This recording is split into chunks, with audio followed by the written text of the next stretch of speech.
Je n'aime pas faire de montage. Mais déjà, j'ai du mal avec le montage de base. C'est-à-dire qu'il faut juste mettre une photo et déjà j'ai du mal. Donc, Bonjour à toutes et à tous. Aujourd'hui...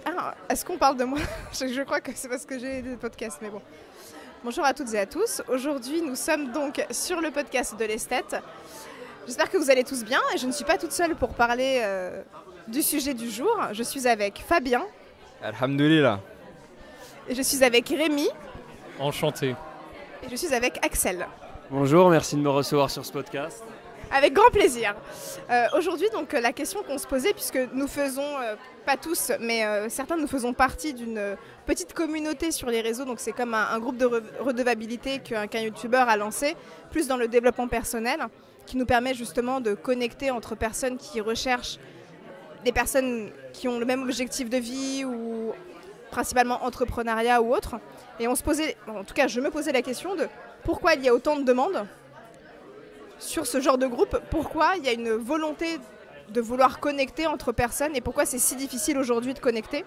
Et donc je commence avec Fabien qui va nous donner son avis. En fait, le pourquoi du comment... Ça enregistre, c'est bon, t'es rassuré. Le pourquoi en fait les chaînes comme... pourquoi il y a une espèce de putain d'énorme demande pour des groupes, surtout masculins, d'entraide, de création de projets, de création de communautés. Je pense que c'est grave lié au fait de retrouver ce concept de tribu. Tu vois, genre t'es avec tes potes, en fait on est dans un monde où maintenant de plus en plus on s'isole. Tu vois, genre limite c'est une espèce de course. Tu vois, dans la rat race, la course c'est de partir le plus vite de chez ses parents. Même si tu dois être dans la précarité étudiante, t'es isolé, t'es plus avec tes frères et sœurs, t'es juste... isolé, la solitude, c'est un concept qui prend de l'ampleur avec la modernité. Depuis ces dernières décennies, c'est phénoménal. Et on est tous coupés de la réalité et on a cette fausse connexion à travers les réseaux. Et en fait, il y a quelque chose de profond en nous qui s'est asséché. Tu vois, on a soif d'un truc et surtout de ce truc primal de retrouver ce truc de clan, de tribu. T'es avec ton clan, ta tribu, tes méga potes, des gens que tu peux vraiment croire, et enfin des gens avec qui tu peux faire confiance, comme tes frères ou tes sœurs. C'est une force incroyable. Je sais pas, par exemple, un exemple qu'on a tous déjà vécu, plus ou moins. Est-ce que vous avez déjà marché dans la rue avec vos potes ou des gens hyper proches, des gens que avec qui vous faites confiance, tu vois, vous avez une confiance aveugle dans ces gens? Et en fait vous vous sentez invincible quand vous marchez dans la... Ouais, genre en gros vous... Vas-y, tu veux dire un truc? Non, je disais oui, c'est totalement ça, on se sent invincible avec nos proches, on marche plus sur le trottoir, on marche sur la route, le torse bombé, que dis-je. Et puis ouais, c'est ça, c'est une sorte de sensation qu'on a en soi. C'est je pense ce dont tu parlais, ce qui s'est desséché en nous, c'est cette envie de se connecter avec les autres d'une manière concrète, d'être proche des gens. Mais ça s'est desséché pour moi et ça s'est reconstruit sous une autre forme depuis le confinement. Ça s'est reconstruit sous maintenant ces trucs-là. Maintenant ces choses-là, ces plaisirs-là qu'on avait avec nos potes, maintenant on les a à travers nos téléphones, on les a à travers des notifications. Ah, on a une notification, on est tout excité. Et donc voilà, on savoure ces petits moments de plaisir comme ça à distance, au lieu de savourer des moments de bonheur ou de joie quand on était ensemble à plusieurs réunis. Je pense que c'est ça un peu le souci. Je voulais rebondir sur ce qu'Axel était en train de dire, c'était hyper intéressant parce que la notification, ça a été démontré, il y a une étude scientifique qui a été démontrée que quand on a une notification, alors l'étude était basée sur Tinder et sur les matchs. Quand on est bien d'accord qu'il y a beaucoup plus de matchs pour les femmes que pour les hommes, ça c'est en lien avec l'hypergamie, mais ce n'est pas le sujet, c'est pour dire que l'étude scientifique démontrait qu'au niveau du cerveau, ça récompensait le système de récompense du cerveau quand on avait une notification. Et donc en fait c'est littéralement comme de la drogue ou comme on va dire, j'allais dire un chocolat chaud parce que nous on est en train de boire un verre là tous ensemble. C'est l'hormone, c'est l'ocytocine, l'hormone quand on se sent intégrer un groupe, notre cerveau produit de l'ocytocine en fait. Et je pense que ouais, c'est ça, c'est ces petits coups de plaisir d'ocytocine dont tu parles. Totalement, c'est ça. Et c'est vrai qu'en fait, limite, le fait, j'ai déjà remarqué, et je pense que vous aussi, des fois on voit des groupes de potes ou un couple qui vont être sur leur téléphone parce qu'en fait ils reçoivent plus de dopamine que juste de discuter entre eux, ou peut-être parce qu'ils ont pas forcément de sujet de discussion. Et tu te dis, mais c'est triste, mais c'est juste qu'en fait le système de récompense, et comme tu disais, les hormones comme l'ocytocine ou la dopamine ou l'adrénaline, elles sont nourries par nos notifications de notre téléphone. Les likes Instagram, les dates, enfin pas les dates Tinder, mais du coup les matchs Tinder ou autres, ou même les notifications de nos amis, même les stories. Il y a aussi ce côté où on est de plus en plus curieux de la vie des autres, peut-être aussi pour masquer un peu notre vie d'intérieur et notre vie aussi, quoi. Enfin, je sais pas. Qu'est-ce que t'en penses, Rémi? Ouais, alors après, par rapport à l'histoire des... Je vais le tenir. Par rapport aux réseaux sociaux, au fait que les couples sont plus concentrés sur leur téléphone, c'est aussi le fait que les applications ont été faites pour faire en sorte qu'on y passe le plus de temps possible. Et notamment, par exemple, j'avais lu un truc comme quoi c'était la couleur bleue qui faisait qu'on avait envie de rester le plus possible sur telle application. Donc, par exemple, Facebook, c'est vrai qu'il y a une majorité de bleu. C'est aussi le cas sur iOS, sur Twitter, oui, déjà. Et sur iOS, les premières versions d'iOS avaient beaucoup de bleu, notamment. Donc, qui a été abandonné par la suite. Comme on le connaît.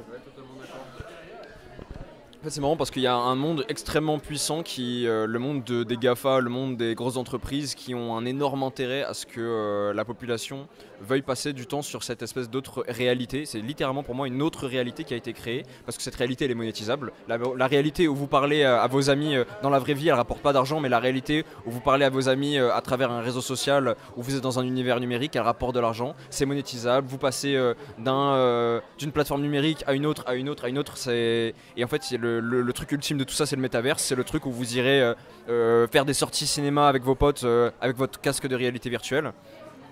C'est un peu ce truc où on se dirige un petit peu. Mais donc du coup en fait il y a cette réponse qui j'ai l'impression qui est apparue dans le milieu médiatique, chaîne YouTube, mouvement, petits groupes, qui a commencé à apparaître depuis ces dernières années, cette espèce de truc de vouloir s'améliorer, vouloir sortir un peu la tête de chez soi, vouloir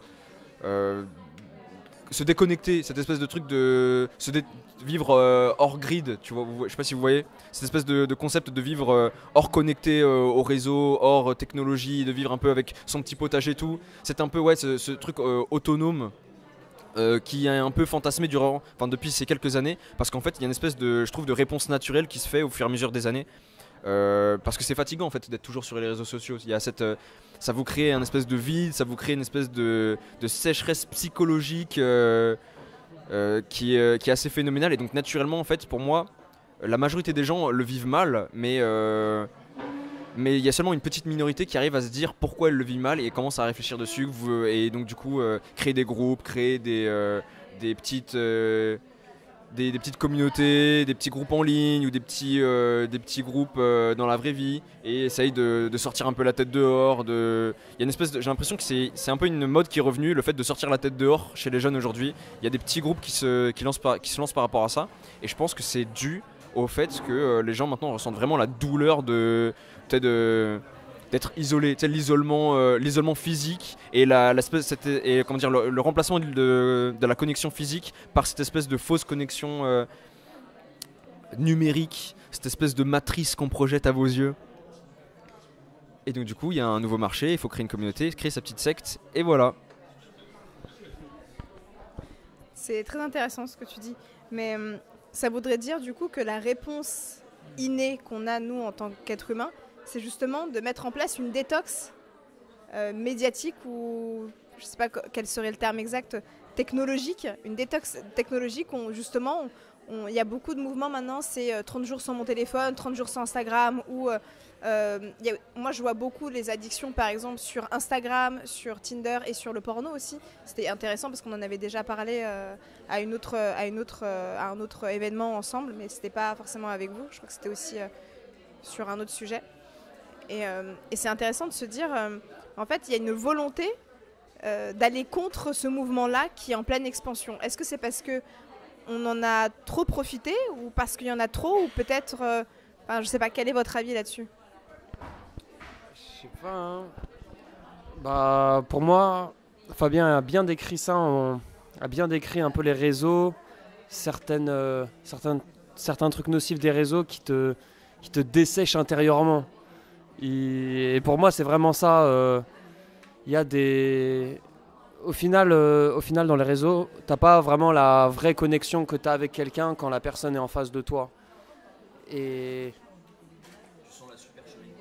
Ouais, tu sens la supercherie. Et pour moi, à un moment, tu ressens un vide en toi. Tu ressens que t'es pas comme tu devrais l'être, en fait. Que la vraie vie, en fait, elle se passe pas sur ton téléphone. Et je pense que c'est là d'où vient le déclic, d'où viennent ces choses-là. C'est qu'à un moment, on se réveille dans un monde où on était scotché sur son écran pendant très longtemps et on a peur d'avoir manqué plein de choses, peut-être.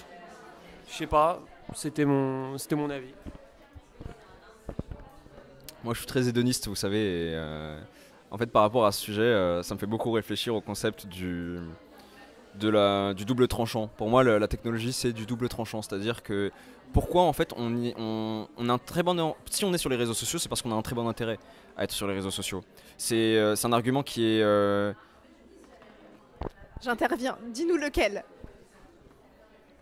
C'est bon, j'arrive.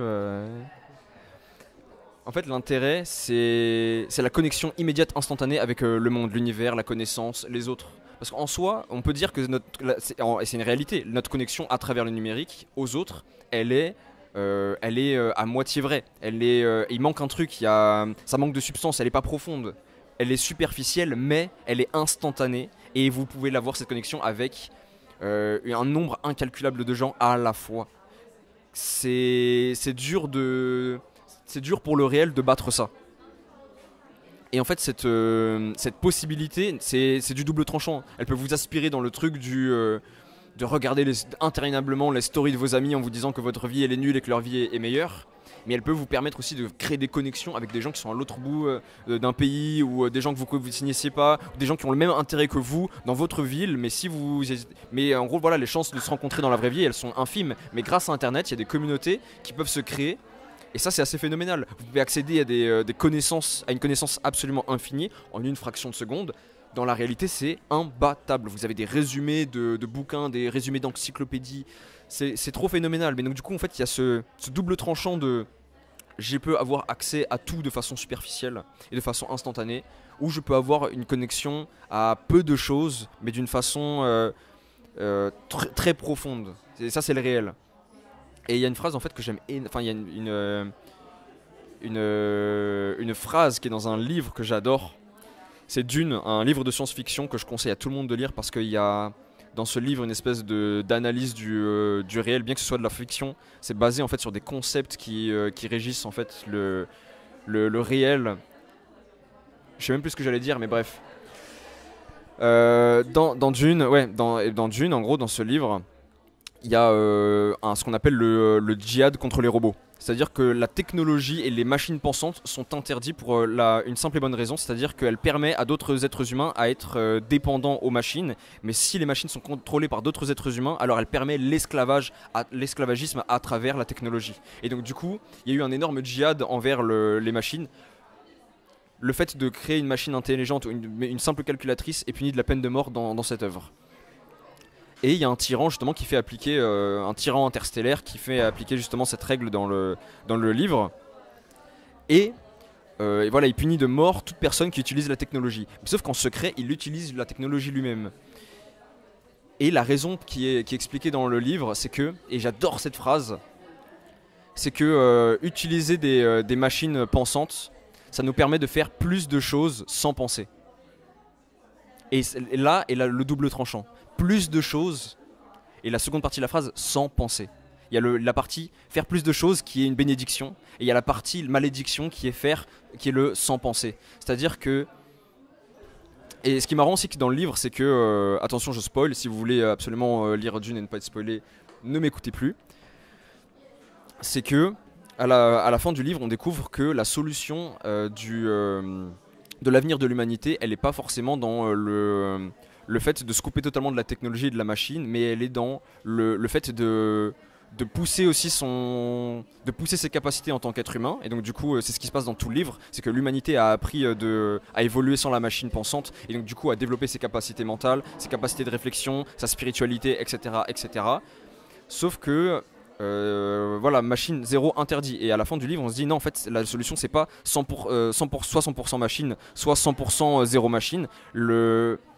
La solution, elle est dans l'entre-deux, parce que les êtres humains qui vont pouvoir dominer, c'est des gens qui sont à la fois dans le développement de l'esprit, mais à la fois dans le développement de la technologie, ceux qui savent être dans les deux milieux. Je pense que les gens qui vont avoir un avantage dans l'avenir, c'est des gens qui sont développés mentalement, mais qui ne fuient pas la technologie.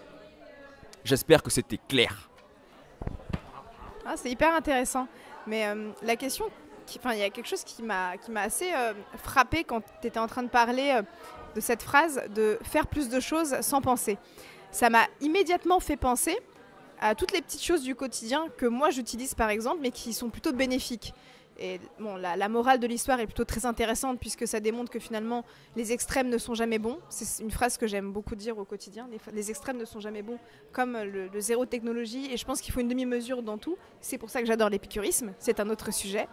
Et donc la question c'est aussi, est-ce que c'est pas parce qu'on manque de temps qu'on a besoin de la technologie pour faire certaines choses? Parce que quand tu as dit cette phrase, faire plus de choses sans penser, si on part, moi je donne un exemple concret, on part du postulat qu'on est sur une mère de famille qui a 3 enfants, qui travaille et qui a du mal à joindre les deux bouts, et qui du coup en rentrant du travail, elle va avoir besoin de la technologie pour, par exemple ses enfants, elle va se dire bon bah là sur par exemple les devoirs du plus grand, je vais avoir du mal, donc je vais aller regarder sur internet, ce qui serait beaucoup plus rapide que d'aller dans un livre d'histoire ou autre, donc elle va regarder sur internet. Par exemple, moi je sais que j'ai un mijoteur, pour la cuisine, j'aime beaucoup cuisiner, donc j'ai un batteur électrique, j'ai énormément de produits de cuisine.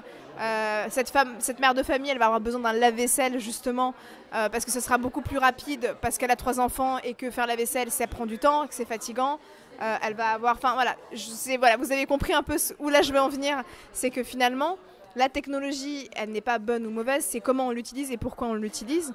Et dans ce cas précis, étant donné qu'il y a un manque de temps, j'ai l'impression aussi que, moi c'est un peu ma situation actuelle, j'ai l'impression de manquer de temps dans tout et de courir partout. Et c'est vrai que la technologie nous permet de gagner du temps. Donc finalement, quand tu dis faire des actions sans penser, c'est aussi parce qu'on manque de temps peut-être. Est-ce qu'on manque vraiment de temps ? Est-ce qu'on manque vraiment de temps On veut toujours en économiser du temps. Notre temps sur Terre est limité, mais est-ce qu'on manque vraiment de temps ? Ça, c'est une bonne question. On accepte les blancs. S'il y a un peu de temps dans les réponses, on accepte. On peut réfléchir. Tchang tchang tchang. En soi, oui, on a aussi ce truc qui est poussé par la technologie. Cette impression de manque de temps, elle est à moitié vraie et elle est à moitié artificielle. C'est-à-dire que vous connaissez peut-être le concept de FOMO, Fear of Missing Out. C'est-à-dire que les réseaux sociaux vous font croire que vous avez l'impression de louper, de vous passer à côté de votre vie, vous perdez du temps. Si en fait vous êtes dans votre lit à 23h et que vous voyez des gens qui sont au resto, en soirée, etc., vous dites mais qu'est-ce que je fais dans mon lit ? J'ai pas à être dans mon lit. Mais il est 23h, bien sûr que si, vous avez quelque chose à foutre dans votre lit. Mais c'est-à-dire qu'il y a cette illusion de manquer de temps qui est créée en partie à travers les réseaux sociaux. Mais à la fin, la question du est-ce qu'on a besoin de plus de temps ou est-ce qu'on a besoin de plus ou moins de temps, en fait il s'agit simplement de qu'est-ce que vous voulez que votre vie soit. Je pense pas que le paysan du Moyen-Âge, tu vois, il est outils lents, connaissances lentes, tout était lent. Voilà, bref, tu veux parler à. Voilà. Envoyer un message à l'époque, c'était une lettre, les corbeaux, peu importe, j'exagère, mais bref, c'était une époque lente. L'information se transmettait lentement, la technologie avançait lentement, tout était putain de lent. Est-ce qu'ils avaient l'impression que oh putain, je suis en train de passer à côté de ma vie ? Non, votre vie, c'est l'instant présent, c'est là, vous êtes maintenant dans le temps, vous manquez jamais de temps. C'est qu'est-ce que vous voulez faire avec ce temps ? C'est qu'est-ce que vous vous donnez à faire avec ce temps imparti ? Est-ce que c'est réaliste ? Est-ce que c'est du n'importe quoi ? Est-ce que c'est juste une émotion qui vous a été implémenté à cause des réseaux sociaux? La question c'est Enfin plutôt, il faut réellement en fait, se poser la question de façon profonde, de façon pertinente, qu'est-ce que je veux faire de mon temps? Avant de me dire que je le perds, qu'est-ce que je veux en faire? Qu'est-ce que je veux faire de ma vie? Peut-être qu'en fait, il y a des gens, ils veulent juste une vie lente, tu vois, une vie où il n'y a pas besoin de se dépêcher, une vie où on n'a pas besoin de courir à droite à gauche. Il y a des gens, ils veulent une vie où tout va à 1000 à l'heure, où ils font 1 milliard de projets en même temps, et où ils font un projet à droite, un projet à gauche, après ils doivent partir dans un autre pays, ils doivent parler à telle personne, puis à telle personne. Il y a des gens, ils veulent parler à une personne pendant toute leur semaine. Et peut-être même, il y a des gens encore plus hardcore qui veulent parler juste à 3 personnes pendant le mois, pas plus, et ils sont heureux. Ils n'ont pas besoin d'une vie rapide, ils n'ont pas besoin d'une vie technologisée. Et il y a des gens, c'est l'inverse. Il s'agit juste... La question du temps dans votre vie, il s'agit juste de vous poser la question, qu'est-ce que je veux faire avec ce putain de bordel de merde de temps? Je trouve que c'est bien dit. Je trouve que c'est bien dit. C'est ça, ouais. Non, c'est quelque chose auquel je n'avais pas pensé, mais ouais, qu'est-ce qu'on veut faire de son temps, quoi? C'est une bonne question. Là, on change de sujet, on divague, c'est ça qui est bien dans le podcast. Le concept de FOMO, il te parle, toi, Fabien? Est-ce que tu penses que t'es dedans? Allez, raboule le micro. Oui, enfin déjà, je pense que c'est fondamental ce truc de FOMO. En fait, quand tu vois un être humain vivre une expérience, tu te dis, et pourquoi pas moi? Enfin, dans tous les sens du terme, c'est-à-dire que tu vois quelqu'un te faire tuer, t'as un choc dans les tripes parce qu'il y a le et pourquoi pas moi, tu vois, à l'instant. Et donc du coup, t'as aussi le truc inverse, si quelqu'un vit un truc incroyable, t'as le truc du et pourquoi pas moi. Et donc du coup, si tu le vis pas, tu peux développer de la jalousie. Ce sentiment de mal-être, en fait, il vient du fait que il faut se bouger le cul. Tu vois, si t'es insatisfait, c'est le moment où il faut se bouger le cul. Ce qui est très difficile aujourd'hui de se bouger le cul quand t'es insatisfait parce que t'as tout pour te sentir bien. Imagine tu fumes du joint, tu prends de la drogue, ou tu bois de l'alcool, ou tu fais trop de soirées, tu vas trouver un plaisir. Le problème avec le plaisir, c'est que le moment où tu te sens mal, tu prends un truc qui te fait te sentir bien. Donc tu te sens bien à un moment où tu devrais te sentir mal. Et donc du coup tu te bouges pas le cul. Le truc de la FOMO, il est actuel, mais il faut prendre en compte ce qui va être irréaliste. Être millionnaire à 17 ans parce que t'as fait v'là les moves, c'est surréaliste. T'as pas besoin d'avoir de la FOMO par rapport à ça. Faut prendre en compte la réalité des choses. Il faut prendre chaque chose en perspective. Tout est extrémisé en ligne. Il faut savoir le peser. Il faut savoir peser toute cette merde. Voilà. Qu'est-ce que vous avez à dire? C'est mon podcast maintenant.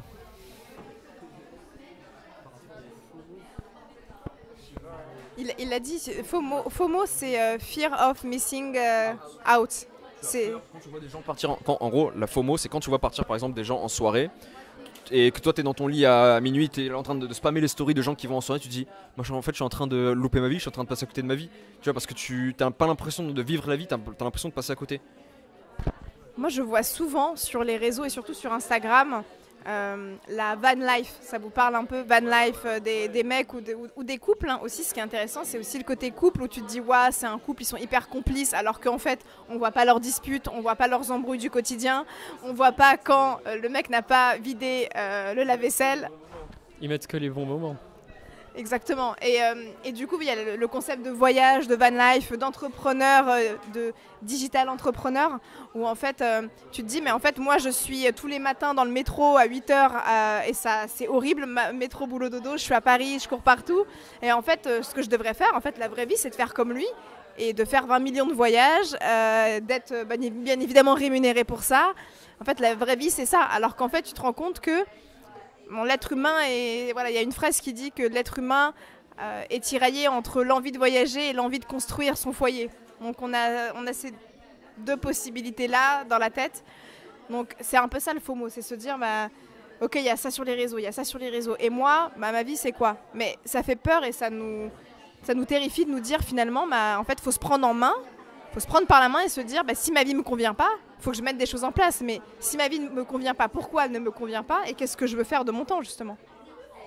Mais c'est très compliqué de se dire, on est dans un monde, en tout cas le monde occidental aujourd'hui, de mon point de vue, est un monde totalement assisté.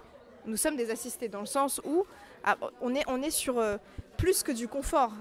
Tout à l'heure, on en parlait. Dès qu'on a un problème, un petit problème, un mot de tête ou autre, ou comme tu le disais Fabien tout à l'heure, on est dans un moment où normalement on devrait se sentir mal, par exemple une gueule de bois, Et en fait, on va prendre des médicaments, du Doliprane et tout pour calmer notre mal de tête. On va voilà. Et du coup, on va sentir... Je voulais pas vraiment dire ça comme ça. En vrai, je voulais pas vraiment dire le truc du fait de sentir mal ou bien, je voulais pas l'expliquer comme ça, c'était plus dans le sens où je parlais pas le fait de sentir mal physiquement, même si c'est un peu lié, je parlais du fait de sentir mal mentalement. C'est-à-dire que je parlais des émotions négatives que tu peux ressentir. Dans le sens où, quand tu ressens une émotion négative, ou même une émotion en général, c'est-à-dire c'est comme une boussole. C'est pas la finalité de l'expérience en soi, c'est une boussole qui t'indique là où tu dois aller. Si tu te sens bien, en fait l'émotionnel qui est généré par le fait de se sentir bien, c'est un truc qui te dit là t'es dans un bon endroit, reste là où t'es. Quand tu te sens mal, c'est généralement un truc pour dire mec t'es pas au bon endroit, il faut que tu changes d'endroit, il faut que tu te bouges, il faut que tu te débattes, il faut que tu fasses quelque chose, mais il faut que tu sois proactif pour changer de situation. Maintenant le moment où tu te sens mal parce que tu déprimes, tu te sens mal parce que tu as de la FOMO, tu te sens mal parce que tu es dans une mauvaise situation ou parce que tu es face à une mauvaise personne ou par exemple tu es en train de te faire insulter, bah tu vas te sentir mal. Mais si les gens ils se disent ouais je vais me sentir mal mais je vais quand même rester, tu vois, ou parce que en gros par exemple tu devrais faire plein de choses, tu devrais te trouver un taf, tu devrais terminer ce putain de permis que t'as toujours pas fait, etc. Mais tu commences à te sentir mal, tu dis ouais c'est bon je vais le faire demain, je sais pas ma paperasse administrative je vais faire ça demain. Et en fait tu dis ouais là je vais me faire un petit verre ou je vais partir en soirée ou je vais fumer un petit joint. Et là tu te mets à te sentir bien dans un moment où tu devrais te sentir mal. Et ça te permet pas de te sortir d'une situation de vie où tu fais de la procrastination, où tu es dans une situation de merde, un couple de merde, ou dans une relation de merde, peu importe. Machallah, je ne sais pas pourquoi ma soeur, tu fais des grands mouvements devant moi. Mais non, parce qu'en fait, ce que tu es en train de dire, c'est juste, tu te voiles la face et tu fais l'autruche. Donc c'est pas finalement, c'est juste, tu prends pas en considération et tu t'écoutes pas vraiment. C'est juste une démarche, tout le monde est un peu comme ça, hein, c'est pas un jugement, mais c'est juste une démarche immature de se dire ah il y a un problème, je vais pas le regarder, je me mets des œillères et je vais autre part en fait. Non mais des fois tu veux résoudre tes problèmes, tu veux réellement les résoudre, mais là tu commences à allumer le petit joint et tu vois là, et là t'es parti en fait. Et en fait tu t'amenuises, t'es un couteau que tu frottes contre des cailloux, tu vois. Là il faut trancher des gorges, mais tu mets des coups d'épée dans l'eau. Et en fait ça c'est l'effet physique du mécanisme de te sentir bien, la drogue, les réseaux sociaux, le fait de scroller indéfiniment, qui peut aussi te renforcer en même temps dans le fait de se sentir mal, mais dans le fait aussi de découvrir des trucs qui te font générer de la dopamine. Et t'es dans cette espèce de dualité perpétuelle du fait de te sentir à la fois bien avec tes pics de dopamine et en même temps mal, tu vois. Voilà.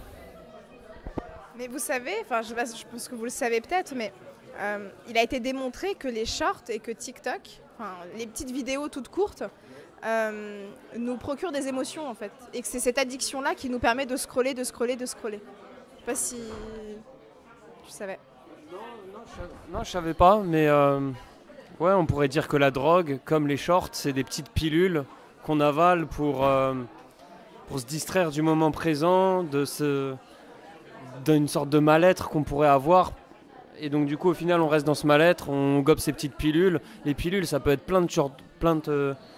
c'est un concept, ça peut être plein de choses, ça peut être de la drogue, ça peut réellement être des médicaments qui enlèvent juste les symptômes et pas qui traitent pas vraiment la source du problème.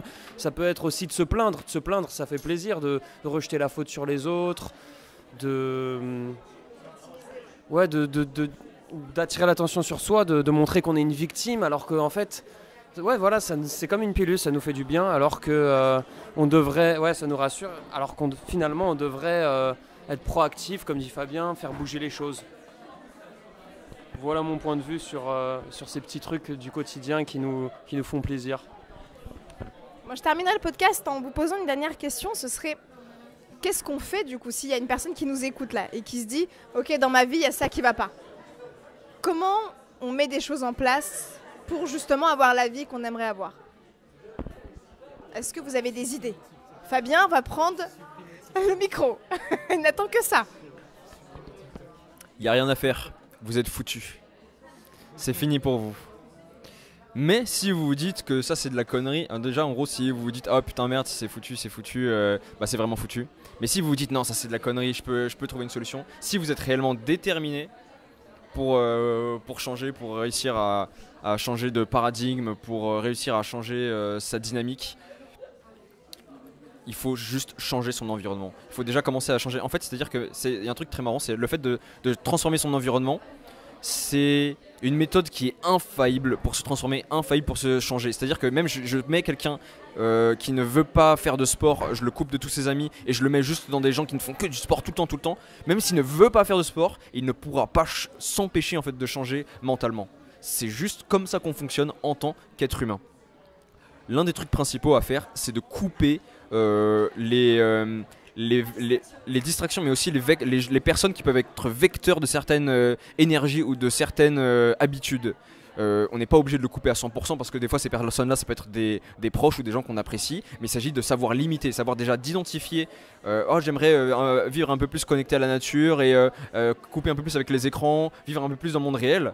Et vous allez devoir identifier les signes autour de vous, surtout souvent du coup des personnes qui sont toujours sur leur téléphone, et vous allez devoir limiter votre temps avec elles. Ça, c'est déjà le début. Et après, dans un second temps, vous allez devoir analyser dans votre environnement des gens qui ont les biais et les caractéristiques que vous recherchez, et vous allez devoir vous forcer, vous pousser et vous encourager à aller vers des gens comme ça ou vers des situations comme ça.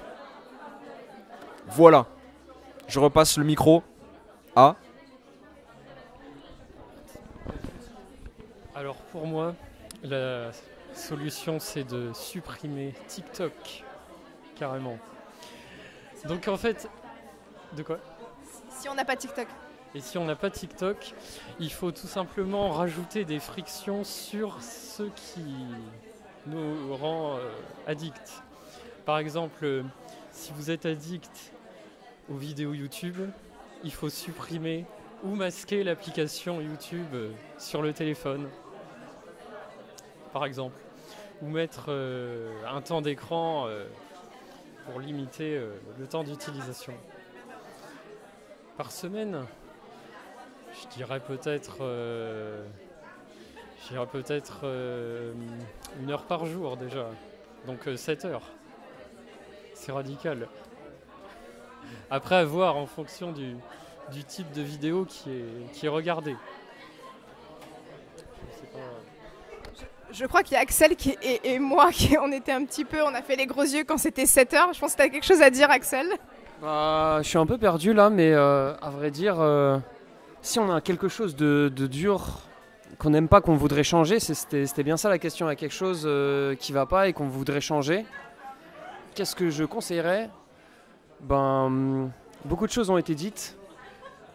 Et ce que je conseillerais, ce serait de se dire clairement ce qu'on veut faire en fait. Qu'est-ce qu'on veut faire dans la vie ? Qu'est-ce qu'on veut faire de notre temps ? On a déjà posé cette question. Qu'est-ce qu'on veut faire de notre temps ? Est-ce qu'on veut que notre temps nous aide à résoudre ça, ou on veut... Faut se connaître en fait. Faut savoir qu'est-ce qu'on aime, qu'est-ce qu'on veut, où est-ce qu'on veut aller, qu'est-ce qu'on a comme projet à long terme, à court terme, et essayer d'incorporer, de trouver des solutions à ce malaise ou à ce problème. Faudrait trouver des solutions et travailler tous les jours un peu dessus. Mais sinon, déjà tout a été dit, hein, le fait d'aller dans un tout autre environnement pour changer nos valeurs, pour changer ce qu'on pense de ce problème-là. Par exemple, si notre problème c'est qu'on ne fait pas assez de sport, aller voir des gens qui font du sport. Ça c'est génial. Après tout vient de soi en fait. Ton problème, moi je pourrais pas le résoudre. Il n'y a que toi qui peux résoudre ton propre problème. Je peux essayer de te donner un déclic, quelque chose, mais ça vient vraiment de soi, de l'intérieur. C'est ce que je pense. Je suis totalement d'accord avec vous trois. Très intéressant. Je pense qu'effectivement, il faut mettre en place des objectifs. Et moi, j'aime bien cette phrase un peu de où tu te vois dans 10 ans, où tu te vois dans 15 ans. Qu'est-ce que tu aimerais inculquer comme valeur à tes enfants, par exemple, ou des choses comme ça. Mais comme tu l'as très bien dit, Axel, en fait, personne ne pourra vous donner la recette miracle pour justement résoudre un problème, parce que c'est votre problème et qu'on est tous différents. Le problème que la personne peut avoir, par exemple, je ne sais pas, une addiction à Instagram, une addiction aux réseaux sociaux ou autre, pour une autre, ce ne serait pas une addiction parce que c'est son travail, par exemple. Et dans ce cas-là, la personne est obligée de faire ça. Donc finalement, c'est assez subjectif Et effectivement, c'est un questionnement à avoir sur soi-même, sur sa vie, et de faire aussi un bilan. Qu'est-ce qu'on a fait de notre vie et pour lequel on est fier? Qu'est-ce qu'on aimerait acquérir comme connaissance?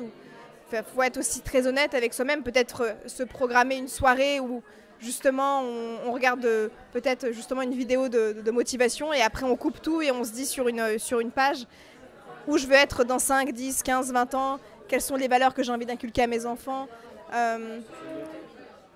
vraiment des objectifs de vie et se dire... Ce qui est intéressant aussi, il y avait une personne qui m'avait parlé d'un livre qui s'appelle les 5 ou les 6 ou les 3, je ne sais plus, les 6 regrets des personnes en fin de vie. Je ne sais pas si ça vous parle ce livre. Enfin, c'est un livre qui justement, il y a une journaliste qui va dans les EHPAD, il me semble, ou dans les maisons de retraite. Des personnes qui sont justement, comme le nom du livre l'indique, en fin de vie. Et donc les regrets qu'ils ont eus. Et alors, je n'ai pas du tout lu le livre, j'ai juste vu des résumés sur les réseaux, mais il me semble que dans les regrets, il y a notamment, si j'avais su, j'aurais passé plus de temps avec ma famille. Voilà, la famille, le plus de temps avec ma famille. Si j'avais su, j'aurais passé plus de temps avec mes amis parce que j'ai eu des enfants, je me suis mariée, j'ai pensé au travail et du coup, là, en fin de vie, j'ai plus d'amis. Et je crois que le troisième, c'était, j'aurais pas passé autant de temps et je me serais pas autant investie physiquement, biologiquement et mentalement dans mon travail. Parce qu'en fait, la plupart des personnes n'aiment pas leur travail aussi, donc c'est pas forcément une passion. Donc est-ce que ce regret-là est biaisé? Je ne sais pas, vous ferez votre propre avis. Mais c'est intéressant de se dire, moi, à 80 ans, j'ai envie de me dire, j'ai pas eu de regrets et j'ai fait telle chose, telle chose, telle chose et je suis fière de ça. Enfin, voilà. Eh bien, pour terminer ce podcast, je vous invite, chers auditeurs, à kiffer votre life, à apprécier votre journée ou votre soirée. Prenez soin de vous et à bientôt pour un prochain épisode. Merci Fabien. Alors la déformation professionnelle fait qu'il l'a fait pour moi, mais c'est très bien. N'hésitez pas à aller faire un tour sur sa chaîne YouTube, que je mettrai en barre d'infos. Et merci d'avoir écouté cet épisode. À très bientôt sur la chaîne de l'Esthète. Au revoir. Au revoir. Au revoir. Bismillah.